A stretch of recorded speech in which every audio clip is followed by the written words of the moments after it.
So coming up on Rick Dancer TV, we're at Bertha Holt Elementary because we're going to introduce you to Bertha Holt from old stories that we did back in the KEVU days. And Pooh power in 24 hours. I'm going to let Rick explain that. And I can. And we're going to talk about prostate cancer because September is Prostate Cancer Awareness Month, and we have a special guest for you tonight for Look Me in the Eye. All that coming up.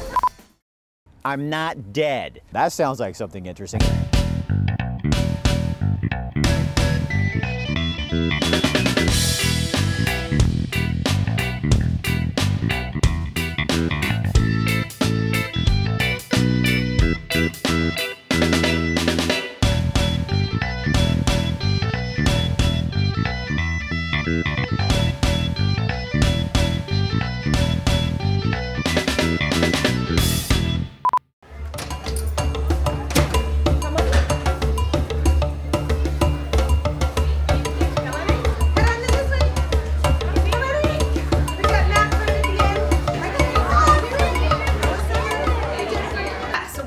Our 11th year in the building, so very exciting. And we have kept this lovely area with all sorts of different tributes to Bertha Holt. And we're here at Bertha Holt Elementary talking to Susan Cox, the Vice President of Policy and External Affairs at Holt International Children's Services, known as Holt International. That's exactly So I'm going to put my notes away because I don't need them anymore. Okay. Bertha Holt, what would Grandma Holt think of having her name on a school, an elementary school in Eugene, Oregon? I think that Grandma would be a little embarrassed that a school was named after her and all the attention to her personally, but she would love being associated with children and with education. Now, you were one of the first adoptees from Korea to come here. What number were you? I was number 167, so a very long time ago. And how many children have been adopted from places all over the world now? Oh, well, all over the world, it's something like 400,000. Oh. But from Holt, it's about 40,000. So I'm definitely at the front end of this. Over 20 years ago, 1993, photographer Bill Getz, the guy behind the camera right there, and myself got to interview Grandma Holt. She was 90 at the time. She died at the age of 98. Her name's on this school, Bertha Holt Elementary, but she was more than a name. She's affected thousands and thousands of families because she cared so much about kids. She's 90 years old, a farmer's wife, a nurse, a college graduate, a jogger, the mother of 14, and the grandmother of 65,000. Yes, we did say she has 65,000 grandchildren. Her name is Bertha Holt, and this woman has changed the world for thousands and thousands of people.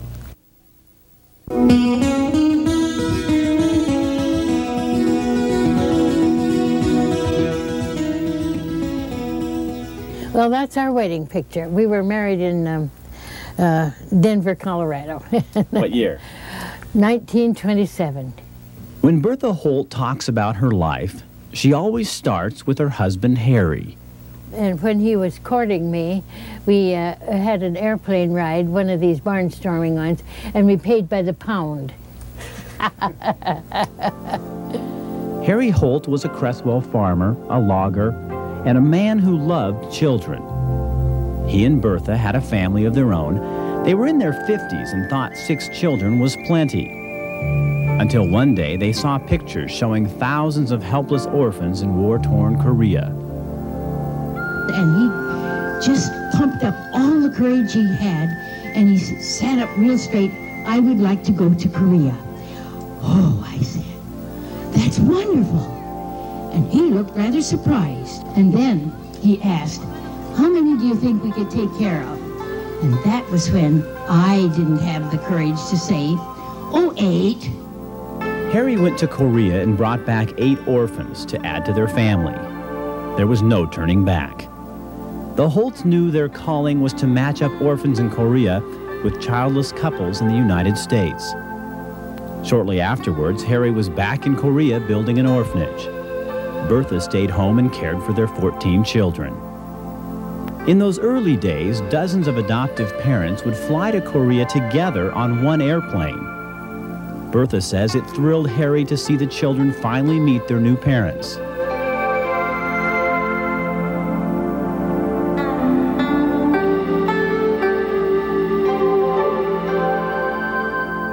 But it grieved them that not every child found a home.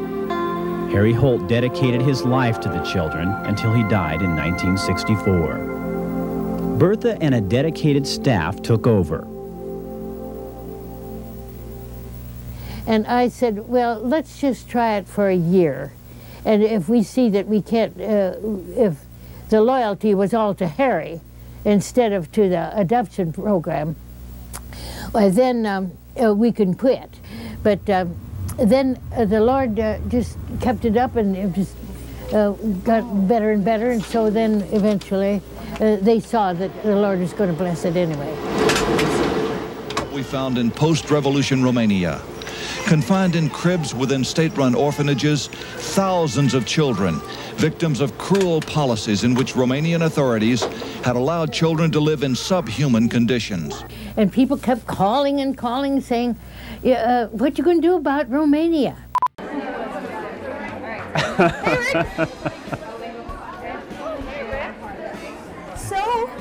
Turns out I'm not as tall as elementary school kids. And where's your parent? I'm already... You're supposed to bring your parent. Are you my parent? No, I am not your parent. Could you vouch for me, please? No, I'm your co-host. I can't be your parent. Otherwise, I'm just a weirdo on school grounds at this point.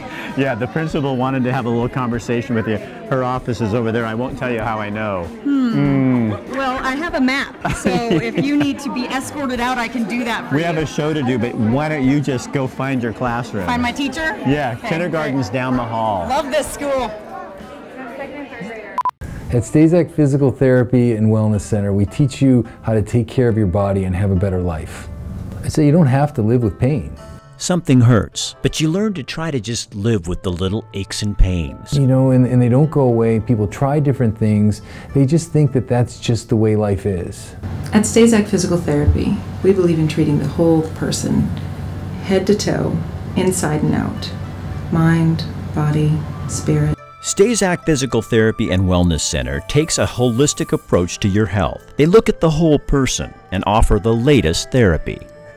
We offer physical therapy, massage therapy, acupuncture, aesthetics, yoga, Pilates, and nutrition. It's complementary medicine. You know, each modality that's here, physical therapy, massage, acupuncture, esthetician, you know, we all work together to create the best integrative treatment possible for our patients. Patients see great results because of that. We're trying to isolate them all. And so you felt that down there, didn't you? Yeah. So here, feel different there? Yeah. Education is a big part of what we do. It's really critical that people understand the patterns that they're having that aren't working for them.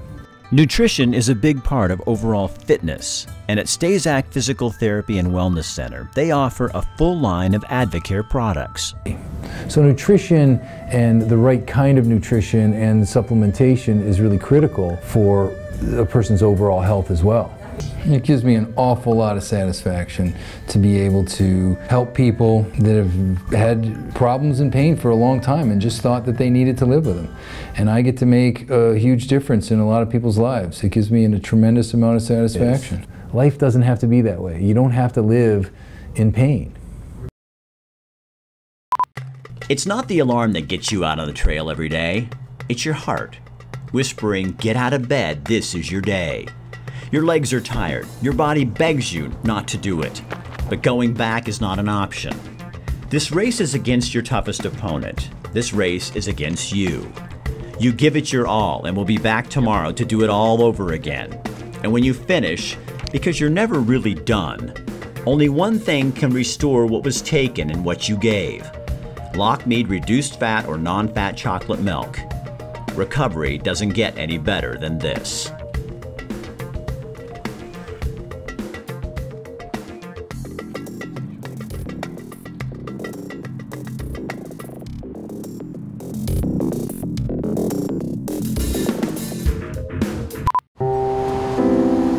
Her name is Vicki Anderson. She likes to sew. She makes rugs for people. She vacationed in Spain. She would love to tell you about her trip and about her life. Vicki has a lot to offer. All you have to do is acknowledge her. To support this effort and learn more, go to lookmeintheeye.org. I'm here with Amelia Abel with the Look Me in the Eye campaign, and we're here to tell them about a luncheon. Yes.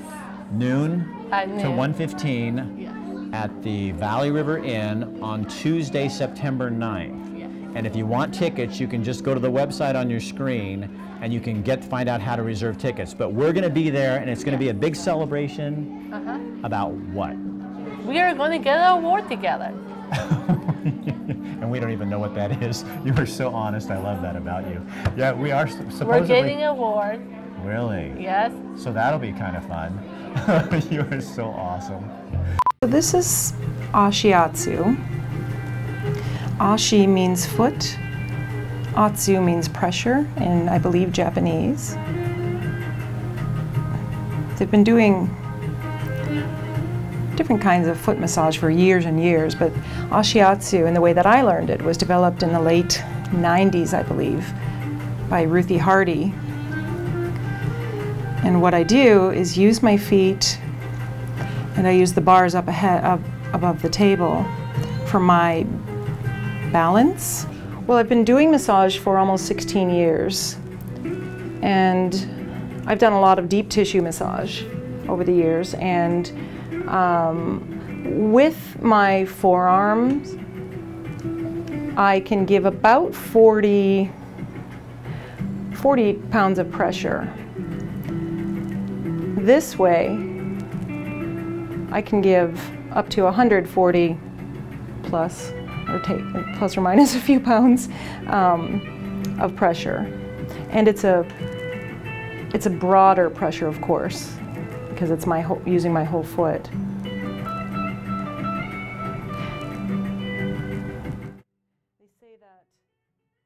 Don't you love libraries? Just all the information and stuff that's out there that you learn. Hey, I did a story a little while back on a local dairy, Lockmead Farms, Right. where, you know how cow manure smells, you know, like a dairy, it smells, there's an odor, Yeah. very strong odor. They actually took that odor and it's almost gone from the dairy. And they can use that manure, they use a digester, and they create power that can power 300 homes. You like talking about weird stuff, Rick. Pooh to power in 48 hours. That's where you got that. Okay, I was hoping it would make sense. It does, okay. Watch.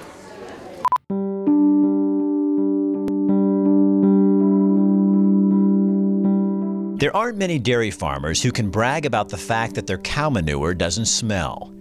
There aren't many dairies in Oregon that can provide enough electricity from cow manure to power 300 homes a day. The American dairy industry is committed to reducing greenhouse gas emissions by 25% by the year 2020. Lockmead Dairy found a way to reduce its greenhouse gas emission by 20% already and produce electricity at the same time. And wait until you see what this same dairy farm is doing with solar power. At Lockmead Dairy, just outside Junction City, a new manure digester, a first of its kind in the world, is creating power. Dealing with manure has always been a hassle, and it's not a hassle anymore. That's Buzz Gibson. His family started Lockmead Dairy back in the 40s. Lockmead produces milk, ice cream, and all kinds of dairy and non-dairy products. With 1,100 cows on the property, 700 of them milk 3 times a day, a farmer ends up with a lot of cow manure. Lockmead has always used the manure to fertilize the fields to help grow more food for the cows. In 2010, Lockmead took reusing, renewing, and recycling to a whole new level. All the feed we grow, put through the cows, we get the milk, the manure goes in the tank, we make methane gas off of it, and we're able to use the solids for bedding and the liquid for fertilizer. It's totally recycled. Everything is recycled. So let's step back and show you how this works. The manure and other organic matter are flushed out of the barns into the tanks. The 2 big tanks behind me each hold 485,000 gallons, and the small one here holds around 200,000 gallons. Heat from the engine is used to warm the tanks to 75 degrees, which creates the right environment for the bacteria to produce the methane gas. We're pulling gas 24 hours a day, 7 days a week, off all 3 tanks. It goes into the container. There it's cooled and compressed and goes into the engine, which is designed for methane, burning methane. And the engine goes around and turns the alternator, which makes electricity. And that's all sold on the grid to EPUD. And a lot of this power that's created here, we use. The rest of it goes on down the line. Once the methane is harvested, the remaining manure is separated into solids and water. The water is stored in lagoons for spring and summer crop fertilization, and the solids? This right here is sawdust from our bedding and undigested feed, which is what manure is. And it went through the digester for 7 days. Then we took out the water, and now we're storing it, composting it for bedding. Revolution Energy Systems, or RES, out of Washington, D.C., owns the power plant. Lockmead leases the land to the company, provides the manure, and uses some of the power for the dairy. They have the same screen back in Washington, D.C., the gals monitor, and they know the temperature, the pressure, and this thing has a lot of safety devices on it, so something can't happen. The plant operates 24/7. Making electricity and eliminating a lot of the odors from the dairy. This is efficiency at its best. To be able to take cow manure and make a product that everybody needs every day, electricity. And it's made for just pennies. Every kilowatt just takes a penny or two to make it. And be able to create 3.2 million kilowatt hours in the last couple of years, pretty phenomenal. In other parts of the world, manure digesters are common, but this new process at Lockmead Dairy in Junction City is the first of its kind in the world. From Pooh to power in 48 hours, that's what I like to say. Another way Lockmead Dairy is generating electricity is doing so directly from the sun by using solar cells installed on the processing plant and 14 of their Dairy Mart stores. Right now there are 3 manure digesters like this one in Oregon and 3 more on the drawing board. There's no reason why every dairy in America can't have a digester. Lockmead continues to look for new and innovative ways to save energy and protect the environment. In an era where newspapers are struggling and a lot of larger papers are dying, we are doing well because we tend to cover things local and we offer news that people can't get anywhere else. That's our model, is covering local news and sports and anything to do with the community.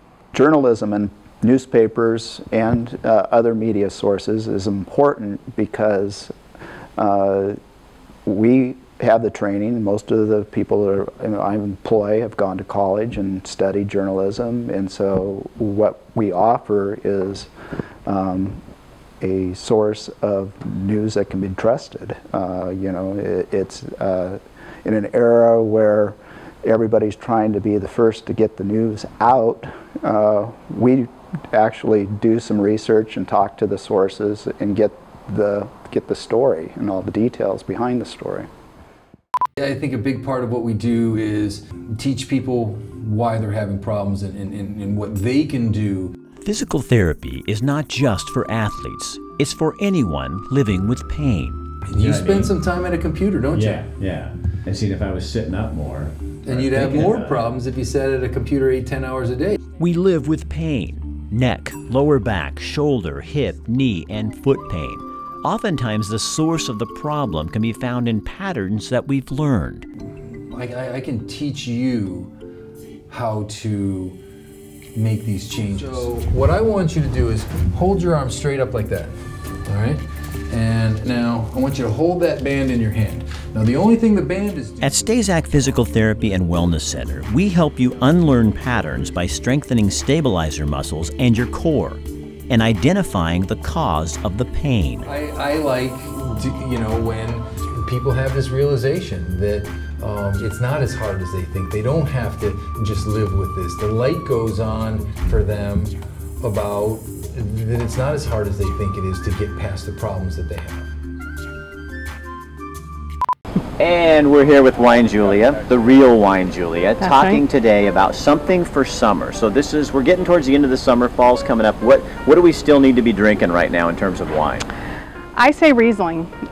Riesling is, well, chill. It's a white wine, so you drink it chilled, so it's great for hot days like today. It's also really a food-friendly wine, and it ranges from really super sweet to really super dry, so it's a wine that anybody out there can like, no matter what their preferences are. How do you know if a Riesling is sweet? Because I'm not a big sweet wine drinker, so how do I know ahead of time if a Riesling is really sweet? Well, you know what? Right now, the International Riesling Foundation is really making a great effort to put on most Riesling bottles on the back like a chart that will show you how dry and sweet. And almost all Rieslings have it now. A lot of people are very much into that, so people will know beforehand. I see a lot of people with shoulder problems. Shoulder problems are really common. You know, you're a swimmer. Mm-hmm. You like to swim, so you're getting that overhead motion. When we talk about posture, even slight anterior rotation of your shoulder puts your shoulder joint in a compromised position. And for the shoulder to work properly, those rotator cuff muscles have to be working correctly. So the only way that they can do that is when your shoulder is actually in the position that it needs to be. And then the rotator cuff muscles can function properly. We can, use these muscles here need to get stronger. These middle shoulder blade muscles are some of the muscles that are very important in holding and maintaining your shoulder in the right neutral position. We can show you some really simple exercises that are going to target this without getting these other muscles going. See, when you squeeze on that, I feel that. Yeah. I mean, it hurts. Yeah. I do know it's Prostate Awareness Month. Don't want to bring anything up, but you have been through a lot. Yeah, it's it's one of those things where I think it's a good month for men to kind of pay attention to it, because it's kind of one of those things that's a little embarrassing for people and they don't really want to talk about it. So I think a lot of guys just kind of ignore it. And I was fortunate. I found a treatment that was that really worked well, and it took care of the problem, I think, as long as any cancer survivor can know. But the problem, crossed. Yeah, really. But the problem for me was I had to go to Portland to do it. And now the Willamette Valley Cancer Institute actually brought this treatment called Calypso radiation treatment here to Eugene. So now guys from all over the state, in this part of the state, don't have to travel to Portland. They can go right here at home, be home with your family when you're going through treatment, because you kind of need that. So what advice would you give to other men? Don't jump fast. Do your research, check it out. Don't just settle. I mean, it's your life. And I think sometimes as guys, we just want to take care of the problem. Well, if you just take care of this problem, you can end up with some damage that you may not be expecting. So, and probably go get a checkup earlier than later. Yeah, keep watching your PSA, and then just talk to your doctor and make educated guesses. And this is the best you can do. You make the best information you can, and you try to go with it. So. Well, I'm glad you're here. I am too. That's not sarcastic. No, I really mean it. When the phone rings and your doctor informs you you have cancer, life forever changes. I work in the television video production industry. I do online videos and decided after a lot of thinking to make my cancer very public. So here's the thing. I have cancer, prostate cancer. And I'm just shocked. Just kind of stunned and numb and scared and afraid. My diagnosis came in January of 2010. I didn't want to die, but I also, to be honest, I didn't want to lose my ability to have an erection. I mean, that's a big concern for a guy. I'm not afraid this is going to kill me. Prostate cancer is really treatable. I'm afraid of the process. I just don't want to do it. I don't want to live with cancer.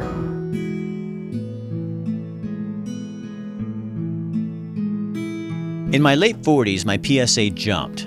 At first, the PSA was 2, then 4, and that's when the biopsies began. It took 5 years and 5 biopsies to find cancer. My PSA was hovering at 20 when the cancer was discovered.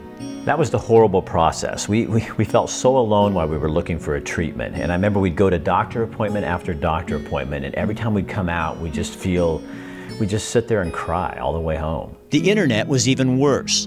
The most talked about treatments always came with a host of possible side effects. Your temptation is to move quickly. You hear cancer and just want to get it out of your body. I resisted the temptation and took several months finding the treatment that was right for me. and I'm so glad I did. I wish in those early days we'd had a team of specialists like those at the Willamette Valley Cancer Institute to talk with us about all the options, not just the usual treatments.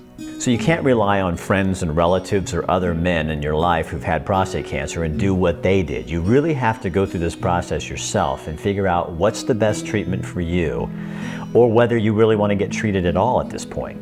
Cancer did change my life, but not in the ways I thought it would. We chose a treatment that worked for us. Yes, this is not just your decision. Your wife needs to be part of that process. I think attitude is a huge part of cancer treatment, survival, and moving on. I didn't have to fight cancer. I had to fight Rick Dancer, me. Surviving cancer did have lasting effects on our lives. We discovered how much stronger we are and how short time really is when you think about it. We now do triathlons, our first half marathon. We cycle Oregon and try things we never dreamed of trying before. I'm not trying to glamorize cancer. There is nothing beautiful about it. But cancer let me stare death in the face and then walk away. There is something powerful in the gift of survival. Guys, the best advice I can give after going through this process is don't rush into anything. First of all, determine whether you need to be treated with your different doctors that you're going to go visit. If you do decide on treatment, look at the side effects and make sure you're comfortable with what's going to happen or what could happen. And then remember, you will get through this. Life is good now. My PSA is down to 0 for the first time in a decade. My side effects from the treatment are minimal. I look back at this video and remember that day like it was yesterday. That's kind of where we're at. So keep praying, and I thank you. It'll get better. It'll get better. It'll get better. I was right. It is getting much better.